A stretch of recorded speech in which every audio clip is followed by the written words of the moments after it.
Salut, vous écoutez Guerrière par Maude Michaud, le podcast dans lequel on jase de toutes ces choses que tu vis en tant que femme qui n'ont pas d'allure et que tu devrais juste jamais vivre.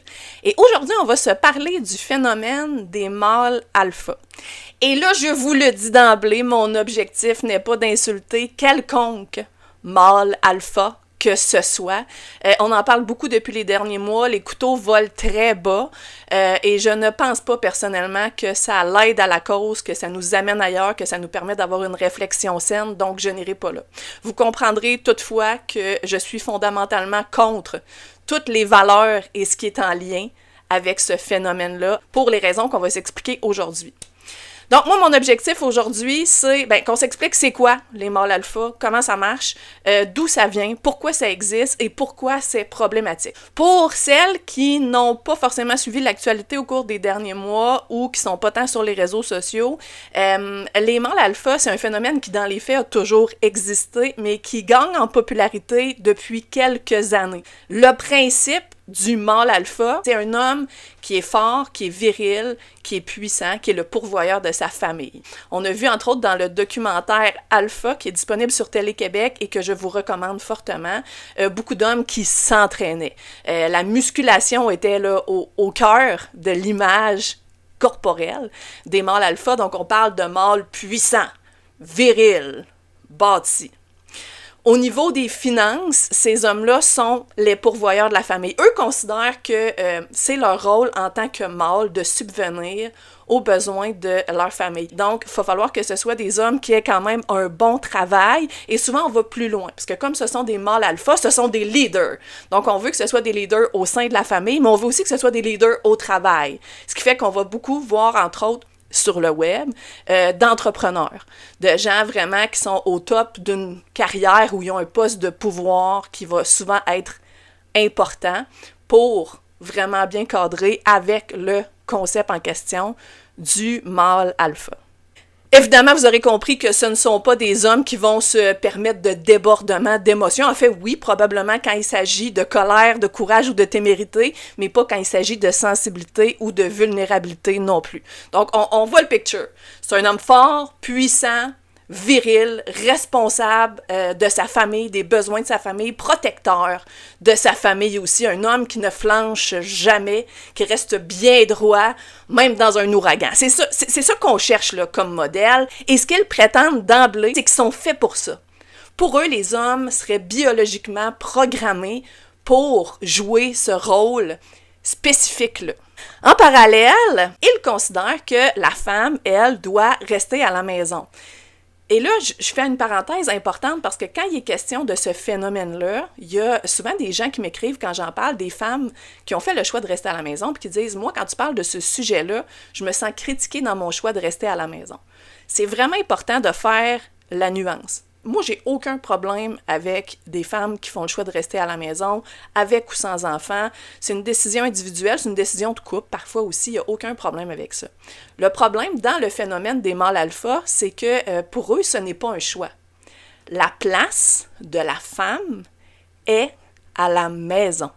C'est son rôle de rester à la maison. Elle n'a pas à travailler à l'extérieur, elle n'a pas à gagner sa vie à l'extérieur. Si elle le fait, ce sera à moindre revenu, mais dans tous les cas, on va préférer qu'elle reste à la maison et qu'elle soit dépendante, entre autres financièrement, donc de son conjoint.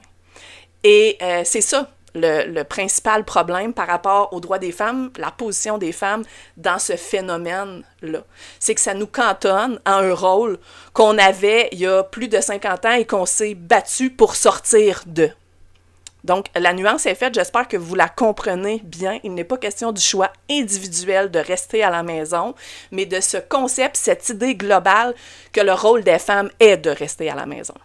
Donc, parlons-en de ces femmes qui restent à la maison dans le modèle des mâles alpha, qui est le modèle traditionnel. On revient vraiment un 50, 75 ans facile en arrière. Et ce qu'on s'attend des femmes, c'est qu'elles soient entre autres bien mises, donc qu'elles prennent soin de leur corps, qu'elles prennent soin de leur apparence, mais sans devenir vulgaires, sans devenir sexy. On va entendre beaucoup de mâles alpha dire que les femmes qui s'habillent de manière sexy cherchent juste à attirer l'attention, que c'est pas des femmes qui sont intéressantes à vivre avec à moyen long terme, qu'elles sont juste baisables ou autres. Donc on s'attend vraiment à un modèle pur. Il y a le petit Jésus quelque part et pas loin là-dedans. On s'attend à une femme pure et modeste. En gros, d'un point de vue physique. Après, on s'attend à ce qu'elle prenne bien soin de la maison, qu'il y ait un repas chaud qui attend monsieur sur la table au retour. On s'attend à ce qu'elle prenne soin des enfants. Et dans beaucoup de cas, pas tous, mais dans beaucoup de cas, on s'attend à ce qu'elle prenne soin de la maison et des enfants en tout temps, même en présence de monsieur. Donc, monsieur, dans beaucoup de cas, dans ce modèle-là, ne crisse rien. C'est ça qu'on veut dire, finalement. Il fait rien. Il travaille à l'extérieur, il ramène de l'argent, et pour lui, check, il a fait sa job, il a joué son rôle, le reste ne lui appartient pas, il n'a pas à s'impliquer à l'intérieur de la maison, c'est à la femme à faire ça. Donc, bref, on s'attend à ce qu'elle prenne soin des enfants, qu'elle prenne soin de la maison, et ça s'arrête là. Il n'est pas question qu'elle se valorise par un travail extérieur ou par trop d'autres activités. Sa place, c'est à la maison, avec les enfants, devant le fourneau. Vous comprendrez donc que ce modèle-là, dans l'ensemble, présente beaucoup de défis et d'enjeux, autant pour les hommes que pour les femmes. Parce qu'on parle beaucoup des femmes quand il est question de ce phénomène-là, et avec raison, et c'est là-dessus que j'insisterai assez rapidement, mais quand même aussi des hommes. Parce qu'on s'attend, comme je le disais, des hommes qui soient forts, qui soient virils, qui soient puissants, qu'ils ne soient pas dans la sensibilité, qu'ils ne soient pas dans la vulnérabilité.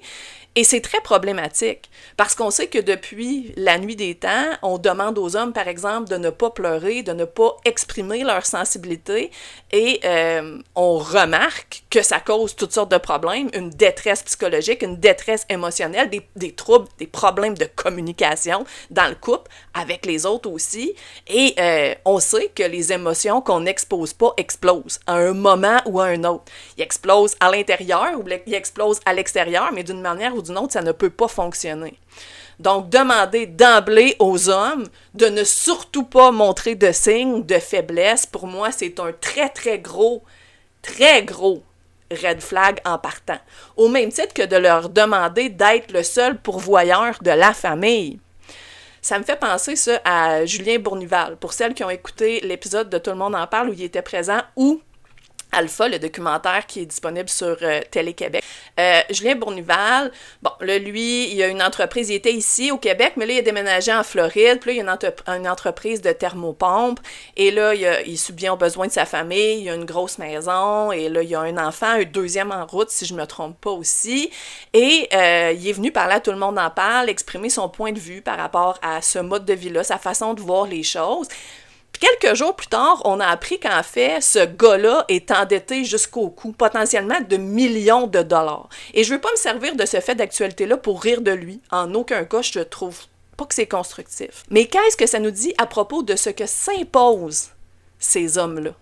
Imaginez-vous la pression que ressent cet homme-là, de subvenir aux besoins de sa famille, d'avoir réalisé qu'il ne pouvait plus y arriver. Il est dû partir aux États-Unis pour ça ou non, on le sait pas, peu importe, c'est pas important, mais de ne pas parvenir à avoir le succès qu'il voudrait avoir, qu'il pense qu'il doit avoir en tant qu'homme aussi, ça doit être dégueulasse. Cette pression-là que ça met sur les épaules des hommes d'être responsable de tout ce qui touche les finances, surtout dans un contexte économique comme celui qu'on connaît aujourd'hui, c'est épouvantable. Si on ajoute à ça le fait qu'ils ne doivent pas communiquer leur vulnérabilité, leur sensibilité, leurs problèmes, leur détresse, leur tristesse, on crée un monstre qui soit va s'effondrer ou soit va exploser. Et l'explosion en question nous amène très rapidement au problème de violence conjugale. Je sais que beaucoup de mâles alpha sur les réseaux sociaux essaient de l'éviter, d'expliquer que non, il n'y a pas de lien entre cette façon-là d'être, de voir les choses et la violence conjugale, mais pourtant, il y en a un qui est on ne peut plus évident. La violence conjugale n'est pas une perte de contrôle. Quand un homme frappe une femme dans un contexte de violence conjugale, ce n'est pas une perte de contrôle. C'est une prise de contrôle sur la femme en question. Et dans le modèle traditionnel, le modèle des mâles alpha, on considère d'emblée que la femme doit se soumettre à l'homme. Donc le rapport n'est à la base pas équitable. Il y a déjà une prise de pouvoir sur la femme. Je ne vais pas vous cacher que je me questionne beaucoup sur les motivations derrière tout ça. Tu sais, je veux dire, pourquoi tu veux que ta blonde se soumette à toi? Pourquoi tu veux que ta blonde soit inférieure à toi? Qu'est-ce que ça te donne? Quel besoin ça comble chez toi? Qu'est-ce que ça remplit qui pourrait pas se remplir dans une relation égalitaire? En quoi c'est un problème que ta blonde gagne de l'argent, qu'elle gagne le même salaire que toi, même qu'elle gagne plus que toi? Qu'est-ce que ça t'enlève? J'ai beaucoup de difficultés avec ça, et jusqu'à présent, pour avoir écouté plusieurs masculinistes, j'ai pas trouvé de réponse à cette question-là. Si on ajoute à ça le fait que l'homme ne communique pas ses émotions, ressent une très grande pression, et aussi que non seulement il y a une emprise psychologique potentielle sur la femme, mais il y a aussi une emprise financière parce qu'elle est littéralement dépendante de lui, la table est mise pour la violence conjugale. Est-ce qu'elle va forcément se produire? Absolument pas. Est-ce que les risques sont beaucoup plus élevés? Tout à fait. Dès qu'on rentre dans une relation entre deux personnes où il y a un rapport de pouvoir, bien forcément, le risque de violence conjugale est plus grand. Et c'est pour cette raison-là que ce fameux phénomène, cette idée de revenir au modèle traditionnel, est dangereux pour les femmes. C'est pas la seule raison pour laquelle il est dangereux, mais ça en fait définitivement partie. Ça me fait penser très indirectement là, à une vidéo que je voyais passer sur les réseaux sociaux il y a pas très longtemps. Il y a une femme qui racontait qu'elle avait eu des discussions avec plusieurs hommes. Des hommes qui disent « Ben moi, c'est important pour moi d'être viril, c'est important pour moi de pouvoir protéger les femmes. Vous pouvez pas nous enlever ça, c'est important pour nous autres, ça fait partie de qui on est. » Et là, la grande question, c'est « Mais de quoi? De quoi voulez-vous donc nous protéger? » Et les hommes de répondre « Ben des autres hommes. » OK, alors vous voulez nous protéger des autres hommes. Donc vous aspirez à ce qu'on continue de vivre dans un monde où des hommes menacent l'intégrité des femmes. Est-ce que c'est ce que je dois comprendre? Votre besoin de protéger est plus grand que l'égalité et la sécurité des femmes. C'est sérieux. Et c'est évident que ces hommes-là qui répondaient ça ne réalisaient pas l'ampleur de ce qu'ils disaient, mais ça va jusque-là. Et c'est là qu'on se rend compte que le modèle traditionnel, on vit peut-être plus tant dedans aujourd'hui, mais il en reste des séquelles, il en reste des relents, des conséquences qu'on a intériorisées. Et il y a beaucoup de travail à faire encore à ce niveau-là. Fait que la dernière chose qu'il faudrait faire, c'est reculer en arrière. On va en avant, s'il vous plaît. En avant où on aspire à une égalité pour les hommes et les femmes. Le modèle traditionnel veut le contraire. Il veut le recul. Et les mâles alpha ne s'en cachent même pas quand ils disent « la femme doit se soumettre à l'homme, c'est son rôle ». Donc pour les femmes, on parlait d'un risque de violence conjugale qui est plus grand. Il y a un rapport de force qui n'est pas du tout équitable dans ce modèle-là. On parle aussi d'une dépendance financière parce que si monsieur est le seul à subvenir aux besoins de la famille, eh bien, madame est 100% imputable de ce que monsieur va gagner et voudra bien lui donner éventuellement. Et dans le cas où le couple n'est pas marié, s'il y a séparation, la femme va partir avec un gros zéro, là. Sachez-le, là. Niet pour le moment, là. À partir de juin, au Québec, il y a un nouveau projet de loi là, qui rentre en vigueur, qui fait en sorte que si un couple a un enfant ensemble, eh bien, forcément, devenant le cas où il y a séparation, les biens de base, comme la maison, entre autres, la voiture, vont être séparés 50-50. Mais ça va seulement s'appliquer pour les enfants nés à partir de la fin du mois de juin. Donc ça, c'est une chose à savoir, mais ça ne protège pas de tout. Et dans le cas inverse, et c'est très ironique, advenant le cas où le couple soit marié, ce qui ferait en sorte que les biens seraient divisés si le couple se sépare, les dettes aussi. Moi, quand j'ai vu personnellement l'histoire de Julien Bournival qui avait des dettes, c'est à sa blonde que j'ai pensé. Je me suis dit, sont-ils mariés eux autres? Parce que si oui, elle est endettée de la moitié de la dette de ce gars-là en ce moment. Et elle reste à la maison. Elle n'a pas une scène. Aïe aïe! Et évidemment, l'autre très gros problème pour les femmes derrière ce modèle-là, c'est le recul des droits. Il y a beaucoup de droits qu'on n'a pas acquis depuis si longtemps que ça, ici chez nous, au Québec, au Canada, en tant que femme. Je ne vais pas tous vous les nommer, mais je voulais vous en citer quelques-uns pour que vous voyez à quel point certains sont très, très récents. Donc, depuis 1964, donc il y a seulement 60 ans, les femmes ne sont plus obligées d'obtenir le consentement de leur mari pour travailler à l'extérieur de la maison. Depuis 1975, donc il y a 49 ans, la loi sur les normes du travail au Québec garantit un congé de maternité et interdit la discrimination fondée sur le sexe au travail. Moins de 50 ans, gang. Et depuis 1983, le viol conjugal est un crime puni par la loi au Canada. Avant 1983, si ton chum te violait, il n'y avait aucune conséquence. Vous me direz qu'il n'y en a pas beaucoup plus depuis, mais au moins s'inscrit dans la loi un énoncé pour protéger les femmes en cas de viol conjugal. Et c'est seulement depuis 1988 qu'on a le droit à l'avortement, que l'avortement a été légalisé au Québec. Fait que vous comprenez que ce sont tous des droits qui sont relativement récents. Moins de 50 ans, là, on parle pas de quelque chose de très vieux. Et on a vu ce qui s'est passé aux États-Unis avec le droit à l'avortement il y a pas si longtemps que ça. Ça reste des droits que malheureusement, que vous y croyez ou non, on ne peut pas prendre pour acquis. Et si on regarde dans l'histoire, ce qui nous a permis d'acquérir peu à peu ces droits si fondamentaux-là, c'est notre autonomie. Notamment notre autonomie, et surtout, en fait, notre autonomie financière. C'est quand les femmes ont commencé à aller travailler à l'extérieur qu'elles ont gagné en droit et en pouvoir. Parce que tant que tu vis au crochet d'une personne et que sans son bon vouloir, tu peux même pas être logé et nourri, tu peux pas réclamer grand-chose. Donc, vous comprenez que retourner dans ce modèle où on vit au crochet de quelqu'un de qui on dépend 100% menace aussi chacun de nos droits fondamentaux en tant que femme. Donc, pour toutes ces bonnes raisons-là, vous comprendrez que pour moi, le retour au modèle traditionnel, le concept du mâle alpha, c'est des choses qui sont extrêmement dangereuses vers lesquelles on ne devrait surtout pas tendre.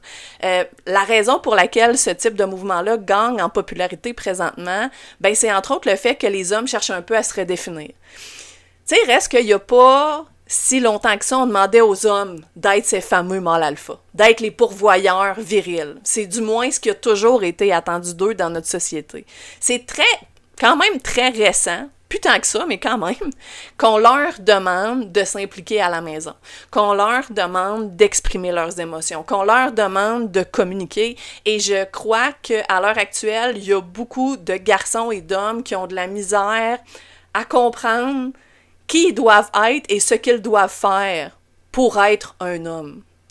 Et il n'y a pas de solution miracle à ça, évidemment, mais je pense que ce qu'on gagnerait à voir, et j'espère qu'on en verra plus, et j'encourage tous ceux que je vois d'une manière ou d'une autre, ben c'est qu'on a besoin de plus de modèles d'hommes qui sont positifs, qui montrent que l'égalité, c'est quelque chose à l'intérieur de quoi on peut s'épanouir dans notre couple, qu'on peut s'épanouir professionnellement, que participer aux tâches à la maison, c'est cool, c'est normal, ça va de soi, que s'impliquer avec nos enfants, c'est super gratifiant. C'est ces modèles-là qu'on a besoin de voir au lieu d'Andrew Tate et d'autres que je ne nommerai pas pour leur faire plaisir aujourd'hui, certains, mais c'est ce qui nous manque. Alors, quelle est la solution à ça? Ben, je pense que c'est d'éduquer nos jeunes. Parce qu'en ce moment, le phénomène des mâles alpha, croyez-le ou non, mais gagne énormément en popularité dans les écoles secondaires et les cégeps. Les jeunes hommes s'identifient beaucoup à ça. Parce que ce que leur vendent les mâles alpha, c'est un grand modèle de succès. On vient de s'expliquer pourquoi c'est pourri de l'intérieur, cette histoire-là. Mais d'un point de vue extérieur, ça a l'air fantastique. Et c'est pour cette raison-là qu'il faut en parler avec nos jeunes, en parler avec nos hommes, s'éduquer, s'informer. Réaliser que c'est dans l'équilibre qu'on va trouver le bien-être, qu'on va trouver le bonheur, et pas dans cet extrême-là, qui est, ma foi, ultra intense. Je tiens à faire une autre parenthèse aussi sur la façon dont sont traités, sont insultés les blondes, les femmes, des mâles alpha qu'on voit à la télé, dans les podcasts et autres. Je vois souvent passer des commentaires où on les traite de nounounes, où on dit qu'ils sont innocentes. Il y en a une à un moment donné qui avait dit « Moi, j'aime que mon chum s'occupe de tout qu'il est, comme ça, j'ai pas à penser. » Ça l'avait fait ultra réagir, mais savez-vous quoi? Ça fait plus de sens qu'on pense, ce que cette fille-là disait. Dans le sens où, aujourd'hui, en tant que femme, tu sais, il y a 70 ans, 100 ans, on était à la maison, on faisait les choses à la maison, on en avait par-dessus la tête, soit dit en passant. Mais on faisait que ça. Là, aujourd'hui, comme on est sur le marché du travail, on travaille toute la journée et le soir, on commence le deuxième chiffre où on gère littéralement tout ou une grande partie, dépendant des familles, des choses à la maison et c'est très lourd. Et il y a beaucoup de femmes qui font le choix de devenir femme au foyer ou mère à la maison parce que cette charge-là devient juste trop grande à gérer.